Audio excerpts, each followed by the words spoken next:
What it do, y'all? This your boy King Eric, the Media Assassin, coming at y'all with another video. Subscribe, hit the like button. Man, what a dope show that was. Super Bowl was also pretty good, but the halftime show, it was fire.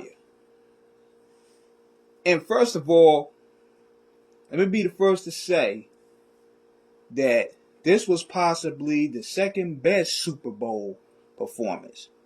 Number one being Michael Jackson, of course. Number two, this one being here. Number three, Janet Jackson's titty. Number four, Prince. And number five, Beyonce. So, getting to what we're going to talk about here with this here. It was a lot of hype behind this. And I found out earlier that NFL officials didn't want Eminem to take a knee because he was going to kneel on behalf of Colin Kaepernick. But he did it anyway.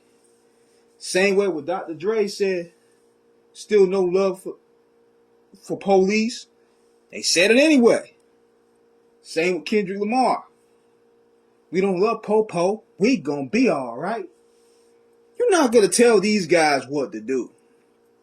Even though it seems like a word, but picture telling Dr. Dre and Eminem, the guys that pushed that envelope in the 90s, and Snoop Dogg as well. They pushed that envelope in the 90s to where we don't have to deal with a lot of that censorship like that, because they were the targets.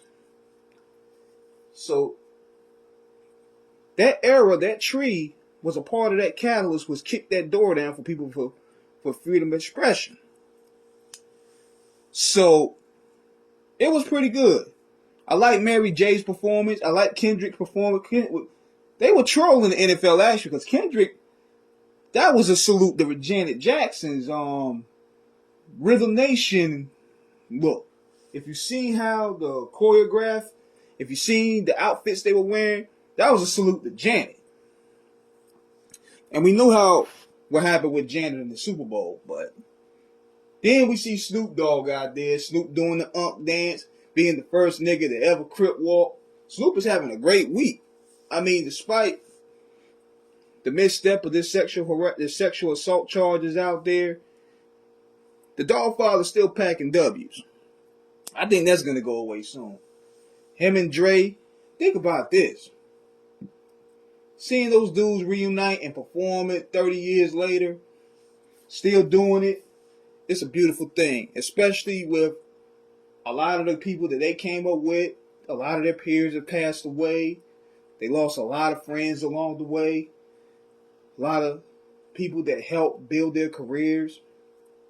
So to see those two performing like it's magic, it's a beautiful thing. It's a beautiful thing. And people, they get Eminem his flag, but he did his thing. I was hoping he was going to do Lose Yourself. I was like, I hope he don't come in doing, I'm not afraid.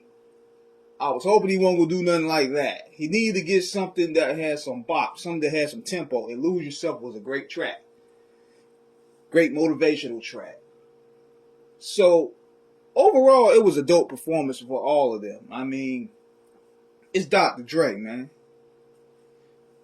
Now, I wish they would have done more songs, but for a 15-minute set, that was pretty good. And another thing, too, The Rock did his thing when it came to the intro, man. Like, that's what he needed to do after, since he's not wrestling anymore. He needed to do ring induction. Like, man. Because Michael Buffer, you know, he been the king of that for a while. So The Rock need to jump in on that, man. The Rock could hype up a crowd. Like, people that ain't really care for this game now got excited because of The Rock.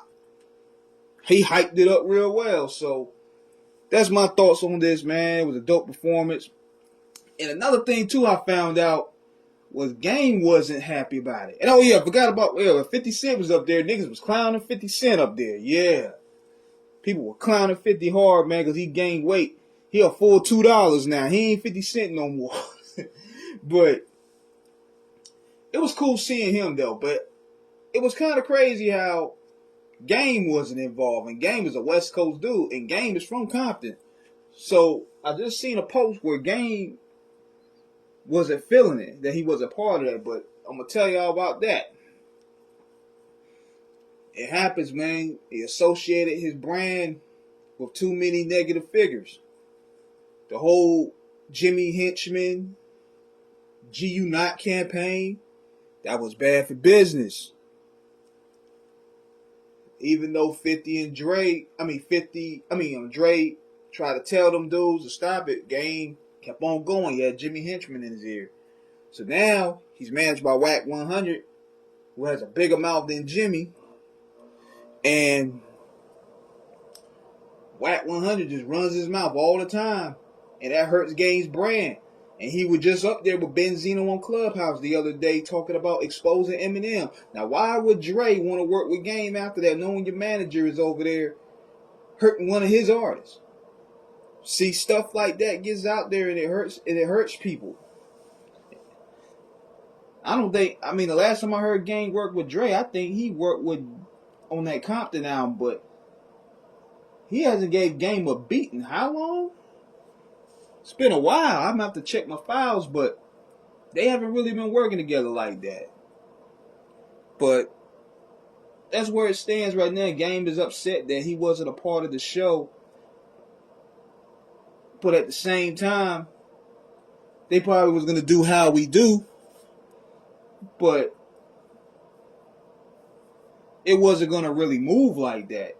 It had to have 50 Cent up there, and we know they are coral, but I don't know if they're gonna be buddy like they were before. But nevertheless, that's my thoughts on the show. Overall, it was a great night for hip hop. Jay-Z, big shout out to Jay-Z for making that happen. So let me know what you guys think in the comments. Subscribe, hit the like button, please.